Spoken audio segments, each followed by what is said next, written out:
எங்கெல்லாம் அநீதி நடக்கிறதோ அங்கெல்லாம் என் கால்கள் பயணிக்கும் என்று சொன்ன சேகுவராவின் வரிகளுக்கு இணங்க தமிழ்நாட்டில் நடந்து கொண்டிருக்கின்ற அநீதி ஆட்சியான திமுகவை வீழ்த்துவதற்கு தாய்மார்களுடைய துணையோடு இளைஞர்களின் படையோடு மிகப்பெரிய ஆட்சி மாற்றத்தை ஏற்படுத்த உள்ள தமிழ்நாட்டினுடைய வருங்கால முதலமைச்சர் மண்ணில் மறைந்த தலைவர் தளபதி அவர்கள் வணங்கி உழைப்பு என்றால் மரியாதைக்குரிய ஐயா ஆனந்த் அவர்கள் என்றால் உழைப்பு, உழைத்தால் முன்னேறலாம்.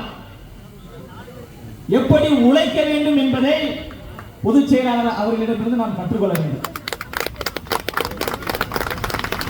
2 மீட்டிங் மேல என்னால போகவே முடியாது, வெளிப்படையா நான் சொல்றேன், அவ்வளவு டயர்ட் ஆயிடும். ஆனா நம்ம ஐயா அவர்கள் காலை 9 மணிக்கு ஆரம்பித்தார் என்றால் இரவு 1 மணி வரைக்கும் பம்பரம் போன்று சுழன்று கொண்டு கட்சியினுடைய வளர்ச்சிக்காக, தலைவர்களுடைய வளர்ச்சிக்காக உழைத்துக் கொண்டிருக்கின்ற மாபெரும் மக்கள் போராளியாக இருக்கக்கூடியவர்கள் நம்முடைய பொதுச் செயலாளர் அவர்கள். பொதுச் செயலாளர் அவர்களை வணங்கி ஆற்றல் மிகு செயல் வீரர், தளபதியினுடைய அன்பை பெற்றவர், பொதுச் செயலாளர் அவர்களுடைய நம்பிக்கையை பெற்றவர், மாவட்ட செயலாளர் மரியாதைக்குரிய அண்ணன் அம்பத்தூர் பாலமுருகன் அவர்களை வணங்கி பூட்டிய இருப்பு கூட்டின் கதவு திறக்கப்பட்டது, சிறுத்தையே வெளியில் வா என்ற தளபதியின் சிறுத்தை கூட்டங்களாகிய உங்களுக்கும், எளிய உண்மை இகழ்ந்தார் நடுங்க புலியென செயல் செய்ய புறப்படவில்லை என்ற தளபதியின் புலி கூட்டங்களாகிய உங்களுக்கும், பணியிடத்தில் விட்டப்படுவதற்கு நாங்கள் ஆடுகள் அல்ல,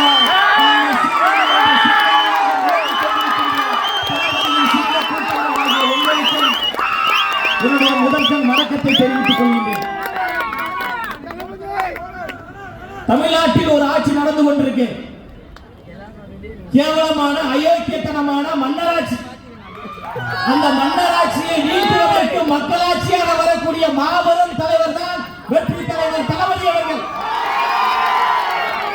அதிகாரம் மிக வலிமையானது, அதை அடைந்து விட்டால் எல்லாம் எளிமையானது என்று சொன்னவர் புரட்சியாளர் அம்பேத்கர் அவர்கள். அந்த அதிகாரத்தை கைப்பற்ற வேண்டும் என்றால் நாங்கள் 75 ஆண்டுகால பவள விழா கொண்டாடிய கட்சி என்று மார்த்தட்டிக் கொள்கிறது திமுக. திமுக தன்னுடைய வரலாற்றிலே இப்பதான் உண்மையான ஒரு எதிரியை நீங்கள் பார்க்கிறீர்கள். தமிழக வெற்றி கழகத்தினுடைய வளர்ச்சியையும் தமிழக வெற்றி கழகத்தினுடைய வெற்றியையும் உங்களால் நிராகரிக்க முடியாது, தவிர்க்கவே முடியாது. மிகப்பெரிய ஒரு அசாத்திய சாதனையை எங்க தலைவர் தளபதி அவர்கள் 2026 உருவாக்குவார். அவர் என்ன சாதாரண தலைவரா? சாதாரண தலைவராங்க. தமிழ்நாட்டில் சரித்திரத்தை ஏற்படுத்தக்கூடிய ஒரு சரித்திர தலைவர். 2026 சென்ட் ஜார்ஜ் கோட்டையில் முதலமைச்சராக அமரக்கூடிய தலைவர். அண்ணா என்கின்ற மூன்றெழுத்து எப்படி மிகப்பெரிய புரட்சியை ஏற்படுத்தியதோ, எம்ஜிஆர் என்ற மூன்றெழுத்து எப்படி ஒரு எழுச்சியை ஏற்படுத்தியதோ, வெற்றி தலைவர் தளபதி விஜய் என்கின்ற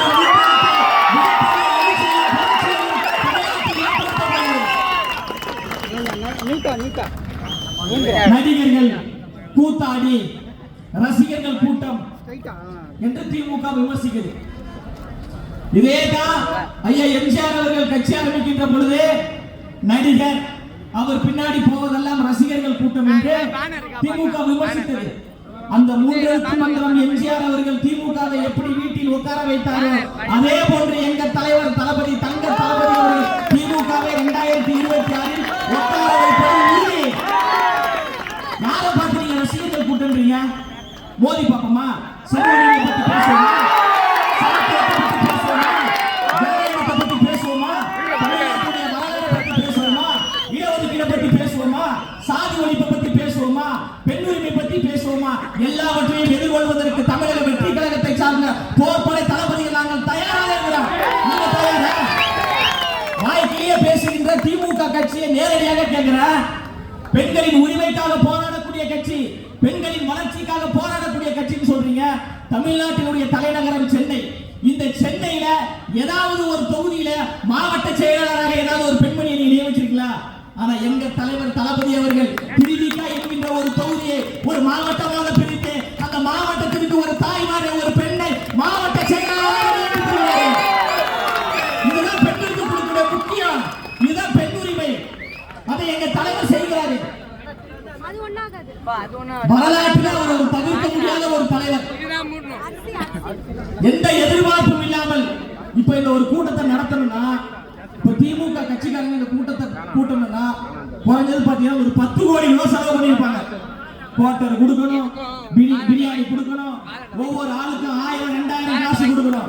குவார்டருக்கோ கோழி பிரியாணிக்கோ 100 ரூபாய் தளபதி என்கின்ற ஒற்றை முகத்துக்காக, தளபதி என்கின்ற அன்பான பெயருக்காக, இந்த தமிழ்நாட்டின் தாய் மகனுக்காக கூடிய தாய்மார்களுடைய கூட்டம், ஏழைகளுடைய கூட்டம். இந்த கூட்டம் எல்லாருக்கும் புரியாதுங்க. எல்லாரும் தான் சினிமாவில் நடிக்கிறாங்க. எல்லாருக்கும் கூட்டம் கூடுதா? தலைவருக்கு மட்டும் கூட்டம் கூடுது அப்படின்னா எல்லாருடைய உள்ளத்திலும் தளபதி அவர்கள் இருக்கிறாரு, எல்லாருடைய இல்லத்திலும் தளபதி அவர்கள் இருக்கிறாரு. அந்த ஒரு தாக்கத்தை எங்க தளபதி அவர்கள் ஏற்படுத்தியிருக்கிறாங்க. இந்த கூட்டத்தை நடத்துவதற்கு கூட அவ்வளவு நெருக்கடி, அவ்வளவு பிரச்சனை. பேனர் வைக்க கூடாதுன்னு சொல்லியிருக்காங்க. எவ்வளவு காலத்துக்கு உங்கள்கிட்ட அதிகாரம் இருக்கும்? ஒரு 9 மாசத்துக்கு இருக்குமா? அதன் பிறகு நீங்க என்ன பண்ணுவீங்க? அதன் பிறகு ஆட்சியும் அதிகாரமும் எங்களிடம் வரப்போகுது. அந்த அதிகாரத்தை வைத்துக்கொண்டு, அந்த ஆட்சியை வைத்துக்கொண்டு உங்களை போன்று நசுக்கக்கூடிய, முடக்கக்கூடியவர்கள் நாங்கள் கிடையாது. திமுக கட்சியில நீங்க தாராளமா பேனர் வைங்க, போஸ்டர் வைங்க, இன்னும் ஒரு 10 பேனர் வைங்க என்று வரவேற்கக்கூடிய தலைவர் தான் எங்க தலைவர், எங்களுடைய கட்சியை சார்ந்தவர்கள். களத்துல மோதணும், கருத்தியெல்லாம் மோதணும். அடக்குமுறைகளை ஏவி, ஒடுக்குமுறைகளை ஏவி இவர்களை பயமுறுத்தி விடலாம் என்று நினைப்பது தப்பு. இதெல்லாம் பயப்படுற கூட்டமா? இதெல்லாம் தளபதியின் பயப்படுற கூட்டமா? உங்களுடைய பயத்திற்கு பயப்பாட்டுடைய கூட்டமாக சாதாரண ரசிகர்கள் கூட்டம் நினைச்சீங்களா? தன் பின்னாடி பிறந்த லட்சக்கணக்கான ரசிகர்களை வெறும் ரசிகர்களாக வைத்துக் கொள்ளாமல் தொண்டர்களாக மாற்றினார். பல நலத்திட்ட உதவிகளை செய்ய தூண்டினார். ரசிகர் மன்றத்தை நற்பணி மன்றமாக மாற்றினார். அந்த நற்பணி மன்றத்தை மக்கள் இயக்கமாக உருவாக்கி தமிழ்நாட்டு மக்களுடைய பிரச்சனைகளுக்கு நீங்கள் குரல் கொடுக்க வேண்டும் என்று எல்லோரையும் போராளிகளாக, தோழர்களாக எங்க தளபதி மாற்றினார். அந்த மக்கள் இயக்கம் தமிழக வெற்றி கழகமாக இன்று உருவாகி இருக்கு. அதனால எல்லாவற்றையும் எதிர்கொள்வதற்கு நாங்கள் தயாராகத்தான் இருக்கிறோம். ஒரு பாடல் வரிகள் மூலமாக நம்ம சொல்லணும். என்னதான் நடக்கும் இருட்டின் நீதி மறையட்டுமே, தன்னாலே வெளிவரும் தயங்காதே தலைவன். பாலமுருகன் அவர்களுக்கு சொல்றாங்க, காவல்துறை நெருக்கடி கொடுக்குது, மன உளைச்சலை ஏற்படுத்துறாங்க அப்படின்னு நீங்க தயங்க வேணாம், பயப்பட வேணாம், சோர்வடைய வேணாம். அந்த தளபதியுடைய சிரிப்பை மட்டும் நீங்க பாருங்க.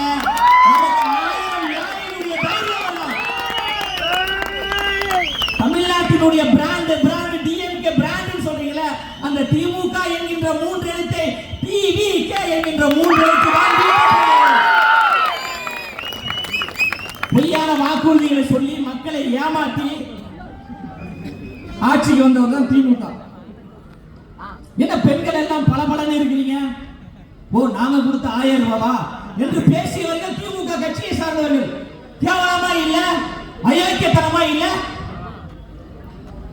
ஓ, பஸ்ல போறீங்களா? ஓசி எல்லாரும் உங்களை பார்ப்பதற்காக, உங்களிடம் வாக்கை வாங்குவதற்காக உங்க தொகுதிக்கு வருவாங்க. அப்ப நீங்க கேட்கணும், நாங்க உங்களுக்கு போற ஓட்டு ஓசினா ஓட்டுலாம் போட முடியாது போய் அப்படின்னு சொல்லுங்க. காலம் காலமாக இந்த தமிழ்நாட்டு மக்களை நசுக்கிக் கொண்டிருக்கின்ற ஒரு கட்சியாக திமுக இருக்கு. மக்களை ஏமாற்றி கொண்டிருக்கு.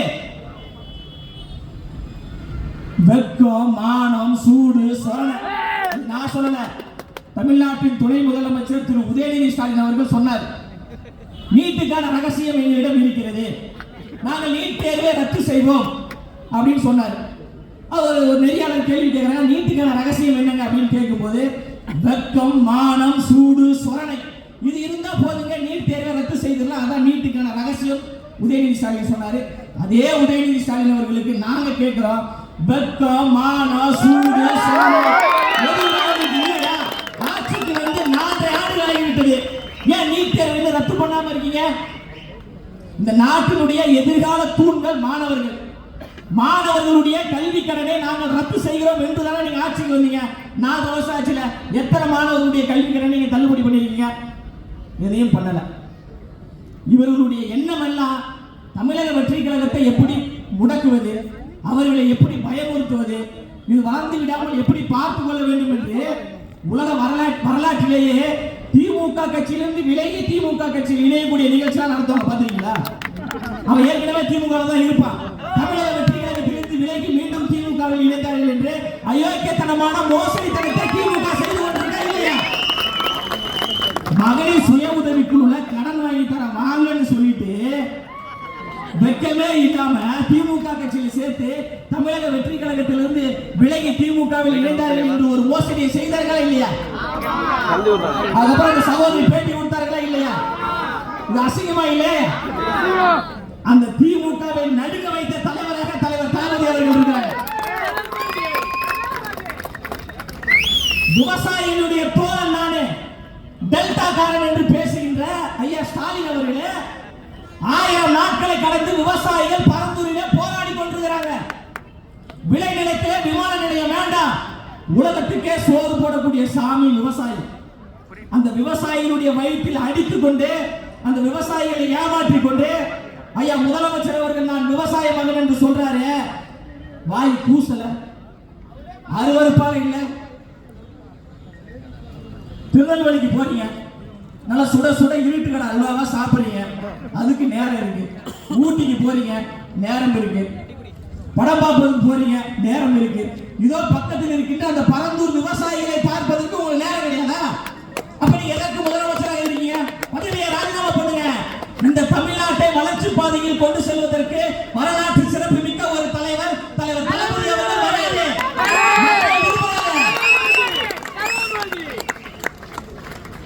எதுக்கு எடுத்தாலும் கூத்தாடி கூத்தாடி கூத்தாடி கூத்தாடி கேட்டு கேட்டு காதே வலிக்குது. ஆமா, எங்க தலைவர் கூத்தாடி தான். ஐயா ஸ்டாலின் அவர்கள் யார்? துணை முதலமைச்சர் உதயநிதி ஸ்டாலின் அவர்கள் யார்? ஐயா அண்ணாதுரை அவர்கள் யாரு? எந்த துறையிலிருந்து வந்தாரு? ஐயா எம்ஜிஆர் அவர்கள் எந்த துறையிலிருந்து வந்தாரு? அம்மையார் ஜெயலலிதா அவர்கள் எந்த துறையிலிருந்து வந்தாங்க? சினிமா துறை என்பது ஒரு தொழிலுங்க. தொழிலை வைத்து இழிவாக பேசுவதும் பாசிசம், தொழிலை வைத்து மட்டமாக பேசுவது அயோக்கியத்தனம், தொழிலை கீழ்த்தரமாக பேசுவது சர்வதிகாரம். அப்ப தமிழ்நாட்டில் சர்வதிகார ஆட்சி நடந்து கொண்டிருக்கு, மன்னராட்சி நடந்து கொண்டிருக்கு, வாரிசு அரசியல் நடந்து கொண்டிருக்கு. ஒவ்வொரு குடும்பத்தை சார்ந்தவர்களும் அரசியலுக்கு வரணும், வளர்ச்சி பெறணும், எல்லாரும் முன்னேற்ற பாதைக்கு வர வேண்டும் என்பதுதான் உண்மையான சமூக நீதி, உண்மையான ஒரு சமத்துவம். ஆனா ஒரே குடும்பத்தில் தான் எல்லாரும் இருப்பாங்களா? அது கோபாலபுரத்துல மட்டும்தான் இருப்பாங்க. அடுத்தடுத்த தலைவர்கள் எல்லாம் ஒவ்வொரு இடத்துல இருந்து உருவாகணுங்க. கோயம்புத்தூர்ல ஒரு தலைவர் உருவாகணும், மதுரையில ஒரு தலைவர் உருவாகணும், திருநெல்வேலியிலிருந்து ஒரு தலைவர் உருவாகணும், சென்னையில ஒரு தலைவர் உருவாகணும், விழுப்புரத்தில் ஒரு தலைவர் உருவாக வேண்டும். அதுதான் சமூக நீதி, அதுதான் சமத்துவம். ஆனா திமுக எல்லா தலைவரும் கோபாலபுரத்திலிருந்தே உருவாங்க. இதெல்லாம் வாரிசு அரசியல் சொல்றோம், இதெல்லாம் மன்னராட்சின்னு சொல்றோம். அந்த மன்னராட்சியை யாரால் வீழ்த்த முடியும் என்றால் மக்களிடமிருந்து வரக்கூடிய மக்கள் தலைவரால் மட்டும்தான் வீழ்த்த முடியும். அப்படி மக்கள் தலைவராக வரக்கூடியவர் தான் நம்ம தளபதி அவர்கள். அண்ணன் பாலமுருகன் அவர்கள் இருக்காங்க, 5 ஆண்டுகளாக விலையில்லா விருந்தகம் நடத்தி கொண்டிருக்காங்க. அவருடைய சொந்த உழைப்புல, சொந்த காசுல, கட்சி தோழர்களுடைய அரவணைப்புல செய்து கொண்டிருக்கிறாரு. கொரோனா பெருந்தொற்று ஏற்பட்டுகின்ற பொழுது மற்ற கட்சியை சார்ந்தவர்கள் 1 நாள் 2 நாள் உதவி பண்ணியிருப்பாங்க. கொரோனா பெருந்தொற்று ஏற்பட்டு என் உயிருக்கு ஆபத்தை ஏற்பட்டாலும் மக்களுக்கு எந்த உதவி என்றாலும் நாங்கள் செய்வதற்கு தயார் என்று மூளை முடுக்கெல்லாம் சென்று உதவி செய்தவர் அந்த 51 காலம்.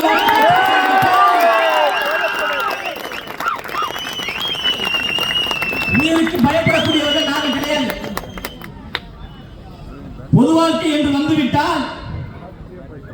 எது வேண்டுமானால் நடக்கும்.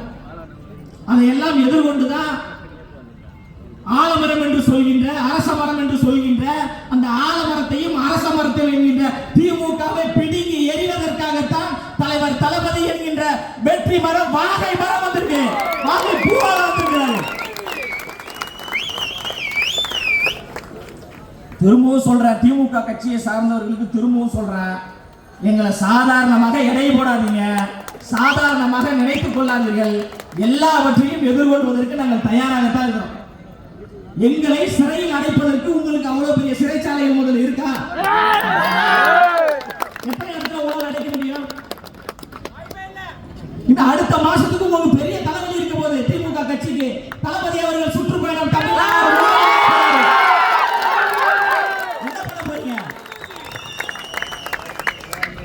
உங்களால் எப்படி எதிர்கொள்ள முடியும்?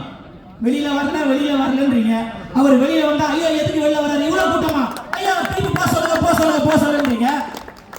பத்திரிகையாளரை சந்திக்கவே மாட்டாருன்றீங்க. பத்திரிகையாளரை சந்தித்தா அப்புறம் வேற ஏதாவது இந்த கூலிப்படைகளை வைத்து, 200 ரூபாய் ஊப்பிகளை வைத்து, வாடகை வாய்களை வைத்து எங்களுக்கு எதிராக பேச வைக்கிறீங்க. அவர்கள் எல்லாம் எதிர்கொள்வதற்கு விர்ச்சுவல் வாரியர்ஸ் என்கின்ற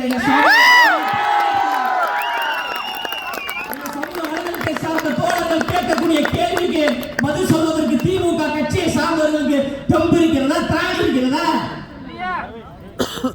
எதுவுமே கிடையாது. அண்மையிலங்க ஒரு அரசு பேருந்து ஓடிட்டு இருங்க, பேருந்து தானே ஓடணும், முன்னாடி 2 பேர் தனியா ஓடுது, பின்னாடி 2 பேர் தனியா ஓடுது. அவ்வளவு கேவலமான நிர்வாகம் நடந்து கொண்டிருக்கு. மாண்புமிகு தமிழ்நாடு முதலமைச்சர் இணைய வழியாக ஒரு ஊராட்சி மன்ற கட்டடத்தை திறந்து வைக்கிறாங்க. கட்டடத்தை திறந்து வச்சு 2வது நாள் அந்த கட்டடம் இடிஞ்சு இருந்துச்சு. அவ்வளவு கேவலமான ஒரு நிர்வாக ஆட்சி நடந்து கொண்டிருக்கு. நான் பொய் சொல்லலைங்க, உண்மையே சொல்றேங்க. இந்த செய்தி சொல்லும் போது உங்களுக்கே சிரிப்பு வரும். ஒரு மாற்றுத்திறனாளி சகோதரர் உலக கோப்பையை வென்றுவிட்டு நான் கப்பை எடுத்து வருகிறேன், நாச்சியப்பன் பாத்திர கடையில நல்லா 2 கப்பை வாங்கிட்டேன். ஒரு கப்பு முதலமைச்சருக்கு, இன்னொரு கப்பு துணை முதலமைச்சருக்கு. அவர் போய் சந்திச்சிட்டாருங்க, முதலமைச்சரையும் சந்திச்சிட்டாரு, துணை முதலமைச்சரையும் சந்திச்சிட்டாரு. அரசு கிட்ட கோரிக்கை வைக்கிறாரு, கஷ்டப்பட்டு போராடி நாங்கள் இந்த கிரிக்கெட்டில் வெற்றி பெற்றோம், உலக கோப்பையை நாங்கள் கைப்பற்றினோம், எனக்கு அரசு வேலை கொடுங்க, எனக்கு வீடு இல்ல, வீடு கொடுங்க. அதற்கும் இந்த அரசாங்கம் தயாராகிடுச்சு. கடைசியில பார்த்தா அவர் கிரிக்கெட் வீரரே கிடையாதுங்க. உலக கோப்பையை வென்று விட்டேன் என்று சொல்லி பாத்திர கடையில் கப்பை வாங்கி கொண்டு ஒரு முதலமைச்சரை பார்க்கிறார்கள் என்றால் அந்த அளவுக்கு லட்சணமாக கேவலமாகத்தான் இந்த நிர்வாகம் இருக்கு. மக்களுடன் முதல்வர் சொல்றாங்க, கோரிக்கை மனுவை வாங்குறாங்க. கோரிக்கை மனுவை வாங்கிட்டு முதலமைச்சர் அடுத்த இடத்துக்கு போறதுக்குள்ள அந்த கோரிக்கை மனுவெல்லாம் குப்பத்தொட்டியில கிடைக்குது. நான் சொல்லல, நாகப்பட்டினத்தை சார்ந்த ஒரு சகோதரி பேசியிருக்கிறாங்க, போராடி இருக்கிறாங்க, குமுறலை வெளிப்படுத்தி இருக்கிறாங்க. மதுரையில ஒரு அரசு பள்ளிங்க, கடுமையான மழையினால் அந்த பள்ளிக்கூடத்துக்குள்ள தண்ணி வந்துருச்சு. ஒரு அரசு கட்டிடத்துல தண்ணி வந்துருச்சுன்னா என்ன பண்ணணும்? வேற ஒரு மாற்று இடத்துல உட்கார வைக்கணும், மாற்று இடத்துல படிக்க வைக்கணும். ஆனா அந்த வெட்டம் கட்ட திமுக ஆட்சி, வெட்டம் கட்ட திமுக அரசாங்கம் அந்த அரசு பள்ளி மாணவர்களை நடு ரோட்ல உட்கார வைக்கிறாங்க, மாற்று இடங்கள் என்று. இப்படி இருக்கக்கூடிய இந்த திமுகவை மாற்ற வேண்டிய கடமை நமக்கு இருக்கா இல்லையா? மாற்றுவதற்கு நீங்கள் எல்லாம் தயாராக இருக்கிறீங்களா இல்லையா? அரசாங்கமே ஒரு டுபாக்கூர், ஒரு டிவிக்கு கட்சி. உண்மையிலே சொல்றேன், திண்டுக்கல் லியோனி ஒருத்தர் டிவிக்கு அப்படின்னு சொல்லும் போது டிவிக்கிறவங்க அப்படின்னு கேட்குறீங்க. ஒண்ணு இல்லைங்க, சத்தமா டிஎம்கே ஸ்பீடா சொல்லுங்க.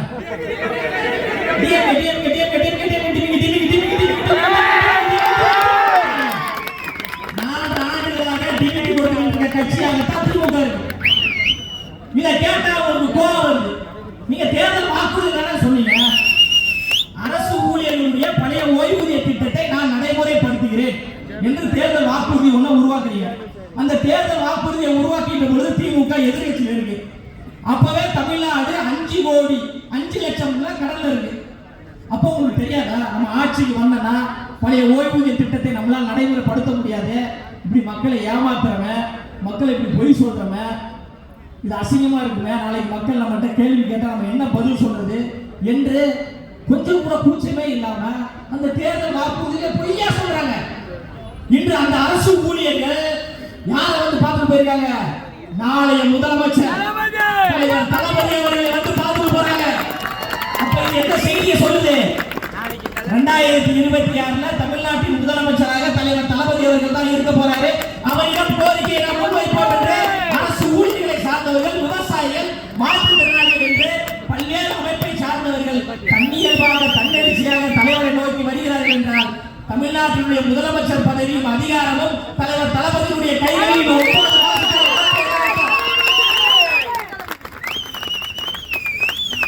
1 கோடியை நெருங்கக்கூடிய வகையில் உறுப்பினர் சேர்க்கை ஒரே வாரத்தில் எந்த கட்சிக்கு என்னமே கிடையாது. ஆனா தலைவர் தளபதி உருவாக்கிய தமிழக வெற்றி கழகம் என்கின்ற கட்சி உருவாக்கிய 1 ஆண்டுகளில் 1 கோடியை நெருங்கக்கூடிய வகையில் உறுப்பினர் சேர்க்கை நடந்திருக்கிறது என்றால் இது மக்களுக்கான புரட்சி. மக்கள் எல்லாரும் தன்னியல்பாக எண்ணுகிறாங்க. திமுக வேண்டாம், அதிமுக வேண்டாம், தமிழக வெற்றி கழகம் என்கின்ற ஒரு கட்சி ஆட்சிக்கு வர வேண்டும் என்று தாய்மார்கள் விரும்பினாங்க. தாய்மார்களுடைய அன்பை பெற்ற மாபெரும் தலைவராக தளபதி வருகிறாங்க. எப்பவுமே வெளியே போக மாட்டார் முதலமைச்சர். அது குறித்து தம்பி ரமேஷ் கூட பேசுறாங்க. திடீர்னு டாஸ்மாக் ஊழல் ரைடு நடந்த உடனே ஒரு 1000 கோடி ஊழல், அதுல ஒரு தம்பி ஒருத்தர் மாட்டிக்கிட்டாப்ல. உடனே நம்ம விர்ச்சுவல் வாரிஸ் தோழர்கள் எல்லாம் யார் அந்த தம்பி அப்படின்னு நம்ம கேள்வி எல்லாம் கேட்டோம்.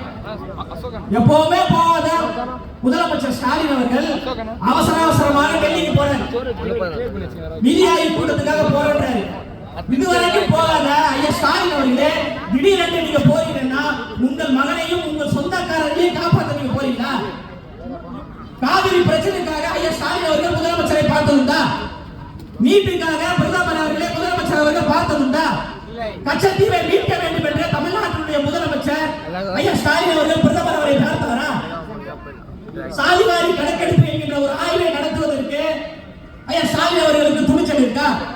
இதெல்லாம் எதையுமே பண்ணல. அதற்கு வாலி அவர்கள் அருமையான வரிகள் சொல்லியிருக்காரு. சிலர் ஆசைக்கும் தேவைக்கும் வாழ்வுக்கும் வசதிக்கும் ஊரார் கால் பிடிப்பார், ஒரு மானம் இல்லை அதில் ஈனம் இல்லை, அதை எப்போதும் பிடிப்பார் என்று யாருக்கு பாடுகிறார்? ஐயா வாலி அவர்கள் திமுக கட்சிக்கு பாடுகிறாரு, திமுக தலைவருக்கு பாடுகிறாரு, தமிழ்நாட்டுடைய முதலமைச்சருக்கு பாடுகிறாரு. எங்களை பார்த்து பிஜேபியுடைய பி டீமே பிஜேபி சொல்லிதான் இவர் கட்சி ஆரம்பித்தார் என்று சொல்லக்கூடிய திமுக கட்சியை சார்ந்த கொத்தடிமைகளுக்கு, தற்கொலைகளுக்கு ஒரு விஷயத்தை சொல்றேன். பிஜேபி என்கின்ற ஒரு கட்சியை தமிழ்நாட்டுக்குள் கொண்டு வந்தது யார்? திமுக. வெக்கமா இல்ல? கொண்டு வந்தது திமுக. கலைஞர் அவர்களுடைய ஆசி பெற்ற சின்னம் தாமரை. நீங்கள் தாமரைக்கு வாக்களிக்க வேண்டும் என்று வெக்கமே இல்லாமல் திமுக கட்சியை சார்ந்தவர்கள் நீதியாக தாமரைக்கு ஓட்டு கேட்டீங்களா இல்லையா?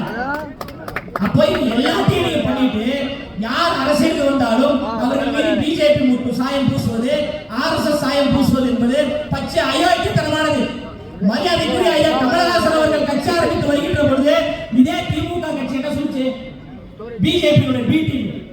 பிஜேபி சொல்லிதான் ஐயா கமலஹாசன் அவர்கள் கட்சி ஆரம்பிச்சாரு சொன்னாங்களா இல்லையா? இப்ப அந்த பிஜேபி பி டீமான ஐயா கமலஹாசன் அவர்கள் எதற்காக திமுக கூட்டணிக்கு போனாரு? அவர் எதற்கு திமுக வந்து நீங்க அவருக்கு எம்பி பதவி கொடுத்தீங்க? அப்போ தமிழ்நாட்டில் ஒரு புரட்சி ஏற்படுகின்ற பொழுது, ஒரு மாற்றம் ஏற்படுகின்ற பொழுது இந்த திமுக எப்பவுமே கையில் எடுக்கக்கூடிய ஒரு ஆயுதம் இவர்கள் பிஜேபி பி டீம், ஆர்எஸ்எஸ் என்றாங்க. அது மற்ற நடிகர்களுக்கு மற்ற தலைவர்களுக்கு வேணா சரியா இருக்கலாம், ஆனா எங்க தலைவர் தளபதி அவர்களுக்கு ஏற்றுக்கொள்ளவே மாட்டாங்க மக்கள். தமிழ்நாட்டு அரசியலில் சில தலைவர்கள் சாதி ரீதியாக மக்களை பிரித்தார்கள், சில தலைவர்கள் மத ரீதியாக மக்களை பிரித்தார்கள், சில தலைவர்கள் இன ரீதியாக மக்களை பிரித்தார்கள். சாதி வேண்டாம், மதம் வேண்டாம், இனம் வேண்டாம் என்று நாம் எல்லோரும் சமத்துவம், சமூக தத்துவ உணர்வோடு வர வேண்டும் என்று எல்லோரையும் இணைத்தவர் எங்க தலைவர் தளபதி அவர்கள். எங்க தளபதியினுடைய முகத்துக்கு முன்னால், எங்க தளபதியினுடைய பேருக்கு முன்னால், தமிழக வெற்றி கழகத்துக்கு முன்னால் சாதி கிடையாது, மதம் கிடையாது, ஏற்றத்தாழ்வுகள் கிடையாது, பிரிவினைகள் கிடையாது. சமத்துவ அரசியல், மதசார்பற்ற சமத்துவ அரசியலை உருவாக்க வேண்டும் என்றுதான் எங்க தளபதி விரும்புகிறார். அதனாலதான் கொள்கை தலைவராக அண்ணல் அம்பேத்கர் அவர்களையும் தந்தை பெரியார் அவர்களையும் முன்வைக்கிறாரு. சமூக நீதி பேசுற திமுக இந்த நாட்டின் விடுதலைக்காக போராடிய அஞ்சலி அம்மாள் அவர்களை எத்தனை பேருக்கு நீ கொண்டு போய் சேர்த்தீங்க சொல்லுங்க பாப்போம்? கிடையாது. எங்க தலைவர் தளபதி அவர்கள் அஞ்சலை அம்மாள் கொள்கை தலைவரை அறிவித்த பிறகுதான் தமிழ்நாடு மட்டுமல்லாமல் உலகம் முழுவதும் யார் இந்த அஞ்சலை அம்மாள் என்று தேடி தேடி தேடி தேடி படிக்கிறாங்க. அப்போ சுதந்திர போராட்ட தியாகி அஞ்சலை அம்மாளையே மக்களிடம் கொண்டு போய் சேர்த்த வரலாற்று சிறப்புமிக்க தலைவர் எங்க தளபதி அவர்கள். அண்ணல் அம்பேத்கர் என்றாலே ஒரு சாதி தலைவர் என்கின்ற ஒரு வட்டத்துக்குள் தமிழ்நாட்டில் சுருக்கி வைத்திருக்காங்க. அண்ணல் அம்பேத்கர் அவர்கள் சாதி தலைவர் கிடையாது, அவர் சாதித்த தலைவர், உலக தலைவர் என்று ஒட்டுமொத்த தமிழ்நாட்டு மக்களுடைய இதயங்களில் அண்ணல் அம்பேத்கர் அவர்களை கொண்டு போய் சேர்த்த வரலாற்று சிறப்புமிக்க தலைவர் எங்க தலைவர். அந்த அளவுக்கு மிகப்பெரிய ஒரு தாக்கத்தை மக்கள் மத்தியில் ஏற்படுத்தினால்தான் திமுக நடுங்குது. எந்த அமைச்சர் பாருங்க மக்கள் பிரச்சனையை பேசுறதே கிடையாது, மக்களை பத்தி பேசுறதே கிடையாது. நேற்று ஒருத்தர் வந்தார், ஒரு நடிகர் ஒருத்தர் வந்திருக்கிறார். அப்போ 24 மணி நேரமும் எதிரிகளையும் இணைக்க வைக்கக்கூடிய ஆற்றல் வாய்ந்த தலைவராக தலைவர் தளபதி அவர்கள் இருக்கிறாங்க. தூக்கத்துல கூட நம்ம தளபதி அவர்களை டிஸ்டர்ப் பண்ணிட்டு இருக்கிறார். அதனால வாயை திறந்தாலே நம்ம தளபதிக்கு எதிராகவும் கட்சிக்கு எதிராகவும் கட்சிக்கு சம்பந்தம் இல்லாத ஆட்களை தாவேக்காரர்களுக்கு திமுகவுக்கு கொண்டு வந்து பொய்யான ஒரு பரப்புரைகளை முன்வைக்கிறாங்க. அதெல்லாம் எதையுமே நம்பாதீங்க. வரலாற்றில் எப்போதும் வரலாற்று தலைவர்கள் உருவாவாங்க. அந்த அடிப்படையில் தான் இப்போ ஒரு வரலாற்று சிறப்புமிக்க ஒரு வரலாற்று தலைவர் உருவாக்கியிருக்கிறாரு. உண்மையிலே அவர் தாய்மார்களை நம்பிதான் அரசியலுக்கே வந்திருக்கிறாரு. இங்க கண்ணு கட்டிய தூரம் வரை கடலாக திறந்திருக்கின்ற தாய்மார்களே, வரலாற்று சிறப்புமிக்க வாய்ப்பு உங்களிடம் இருக்கிறது. தயவு செய்து தமிழ்நாட்டுடைய முதலமைச்சராக தங்க தளபதி அவர்களை தேர்வு செய்ய வேண்டிய கடமை உங்களுக்கு இருக்கு. பேர் வேண்டாம், புகழும் வேண்டாம், பணமும் வேண்டாம், எதுவுமே வேண்டாம். தமிழ்நாட்டு மக்களுக்கு நான் உதவி செய்வதற்கு தியாக உணர்வோடு வருகிறேன் என்று வரார் பாத்தீங்களா, அதுதாங்க துணிச்சல், அதுதாங்க தைரியம். அப்படிப்பட்ட ஒரு தலைவர் எப்போதாவது ஒரு முறை தான் வரலாற்றில் உருவாவாங்க. அப்படிதான் நம்ம தளபதி உருவாகி இருக்கிறாங்க. அதனால ஒரு நல்ல தலைவரை தவற விட்டுறாதீங்க, ஒரு வரலாற்று சிறப்புமிக்க ஒரு தலைவரை தவற விட்டுறாதீங்க. திமுக என்கின்ற இந்த ஒரு மன்னராட்சியை, திமுக என்கின்ற மக்களை அடிமைப்படுத்தக்கூடிய ஆட்சியை, திமுக என்கின்ற பாசிச ஆட்சியை, திமுக என்கின்ற சர்வதிகார ஆட்சியை, கருத்து சுதந்திரத்திற்கு எதிராக இருக்கின்ற திமுக ஆட்சியை, ஒற்றுமைக்கு எதிராக இருக்கின்ற திமுக ஆட்சியை, மத நல்லிணக்கத்துக்கு எதிராக இருக்கின்ற திமுக ஆட்சியை, மக்கள் விரோத ஆட்சியை செய்து கொண்டிருக்கின்ற திமுக ஆட்சியை வீட்டிற்கு அனுப்ப வேண்டும் என்றால் நம் ஒவ்வொரு வீட்டில் இருக்கின்ற தாய்மார்களுடைய மகனாக இருக்கின்ற தலைவர் தளபதி அவர்கள் இந்த நாட்டை காப்பாற்றுவதற்காக வருகிறார். அதனால தவற விட்டுறாதீங்க. நல்ல வாய்ப்பை பயன்படுத்தி வரலாற்றில் மிகப்பெரிய ஒரு புரட்சியை ஏற்படுத்துங்க. புரட்சி என்பது தானாக உருவாகாது, அந்த புரட்சியை நாம் தான் உருவாக்க வேண்டும். அப்படிப்பட்ட ஒரு புரட்சி நாயகனாகத்தான் தலைவர் தளபதி அவர்கள் வராங்க. இந்த நல்லதொரு வாய்ப்பை பயன்படுத்திக் கொள்ளுங்க. 20 லட்சம் ரூபாய்க்கு நலத்திட்ட உதவிகள் பண்றாங்க. ஆட்சியில் இருக்கின்ற திமுக 1000 ரூபாய்க்கு பண்ணிட்டு பத்திரிகையில போடுவாங்க பாருங்க, 5 கோடிக்கு நலத்திட்ட உதவிகள் பண்ணுவாங்க. அது காலம் காலமாக டிஎன்ஏ இருக்கிறவங்க பொய்யை சொல்வது, பித்தலாட்டத்தை சொல்வது, ஏமாற்றுவது, பொய்யான அவதூறுகளை பரப்புவது, ஏதாவது எதிர்த்து கேள்வி கேட்டா காவல்துறை வைத்து அடக்குவது, ஒடுக்குவது, அது மற்றவர்கிட்ட ஈடுபட்டிருக்கோம். தமிழக வெற்றி கழகத்தை சார்ந்த தோழர்களிடம் அதெல்லாம் ஈடுபடாது. எல்லாவற்றிற்கும் தயார். அமைதி என்றால் அமைதி, அன்பு என்றால் அன்பு, பம்பு என்றாலும் அன்புதான், அன்புலாம் கிடையாது, அன்புதான். அந்த அளவுக்கு தான் தளபதி அவர்கள் நம்மளை வழிநடத்துறாரு. அந்த அளவுக்கு தான் ஐயா பொதுச் செயலாளர் அவர்கள் நமக்கு ஆலோசனை கொடுத்து அரசியலை ஒழுங்குபடுத்துறாரு. தொடர்ந்து நீங்க பாக்குறீங்களா, பொதுச் செயலாளர் அவர்களுக்கு எதிராக அவர்களை அதிகமாக திமுக முன்னெடுத்து. ஏன்னா இந்த நூற்றாண்டுல எனக்கு தெரிந்து ஒரு தலைவருக்கு இப்படி ஒரு உண்மையான விசுவாசி கிடைப்பதற்கு வாய்ப்பே கிடையாது. அப்படி ஒரு விசுவாசியாக நம்முடைய கழகத்துடைய பொதுச் செயலாளர் இருக்கிறாங்க. அப்ப அந்த பொதுச் செயலாளரை எப்படியாவது மனதளவில் ஒரு பாதிப்பை ஏற்படுத்தணும், அவருக்கு ஒரு மனசு கஷ்டத்தை ஏற்படுத்த வேண்டும் என்று திமுக முயற்சி இருக்கு. அவர் என்ன சாதாரண அல்ல, அவர் பாறாங்கல், எல்லாவற்றையும் எதிர்கொள்வதற்கு எங்களையே மேய்க்கிறாரு, உங்களை மேய்க்க மாட்டாரா? அதனால எங்க கட்சி என்பது ஒரு குடும்பம், ஒரு கூட்டு குடும்பமா இருக்கு. அதுல நீங்க கல்லை தூக்கி எரியலாம், வேற ஏதாவது தூக்கி எரியலாம்னு முயற்சி பண்ணீங்கன்னா அந்த கல்லு திருப்பி உங்க மேலதான். அந்த அம்பேத்கர் அவர்கள் சொன்னதான் சொல்றேன், காற்றாற்று வெள்ளத்தில் கரைந்து போவதற்கு நாங்கள் ஒன்றும் களிமண்கள் கிடையாது. அந்த காற்றாற்று வெள்ளத்தில் திசையை போட்டு ஆற்றக்கூடிய கடும் பாறைகள். அதனால எவ்வளவு அடக்குமுறை ஒடுக்குமுறைகள் வந்தாலும் அதை எதிர்கொள்வதற்கு நாங்கள் தயாராக இருக்கிறோம். அதனால அண்ணன் அம்பத்தூர் பாலமுருகன் அவர்களே, நீங்கள் தைரியமாக போராடுங்கள்.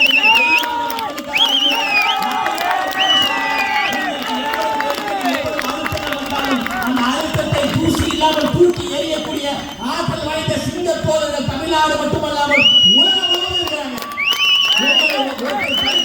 எதிர்க்கிறாங்க அப்படின்னா நீங்க வெற்றி பெற்று விட்டீர்கள் என்று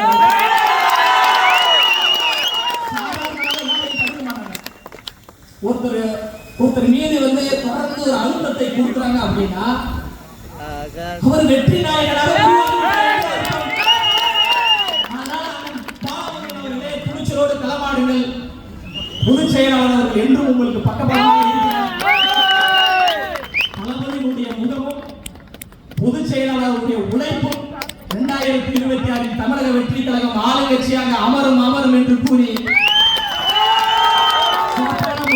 ஏழை எளிய பாமர மக்களுக்கு 20 லட்சம் ரூபாய்க்கு நலத்திட்ட உதவிகள் செய்யக்கூடிய தாயுள்ளம் கொண்ட அண்ணன் பாலமுருகன் அவர்களுக்கு நன்றி கூறி நிறைவு செய்கிறேன். நன்றி, வணக்கம்.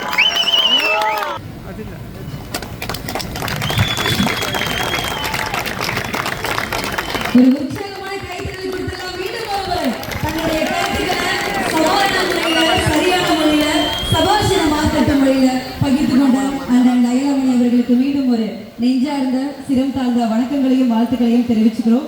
அடுத்ததாக நலத்திட்ட உதவிகளுக்கான விழாவில் ஐ ரெக்வெஸ்ட் டு வெல்கம் மதிப்பிற்குரிய தமிழக வெற்றி கழகத்தின் மத்திய சென்னை மாவட்ட கழக செயலாளர் பூக்கடை குமார் அவர்களை கருத்துக்கள் பகிர்ந்து கொள்ளுமாறு அன்போடு அழைக்கிறோம். உங்களுடைய கரவொலிகளையும் நடுவர்.